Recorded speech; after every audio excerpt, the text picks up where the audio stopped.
How to pay someone on Splitwise. Hello guys, this is Atticus and welcome back to another tutorial video. In today's video, I'll teach you guys how you can pay someone on Splitwise.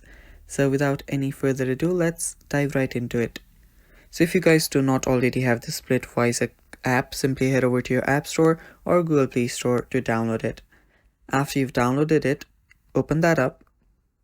And after you open it up, you will have used it and you will have set your different expenses, may it be for dinner, may it be for non-group expenses and everything. After you're here, what you'll need to do is add members to your Splitwise, and after you do that, you will see the settle up option right here. Now to pay for someone on your Splitwise, all you need to do is tap on settle up. After you tap on settle up, you'll get the list of people on your Splitwise. Simply tap on the person that you want to pay and the amount that you want to pay.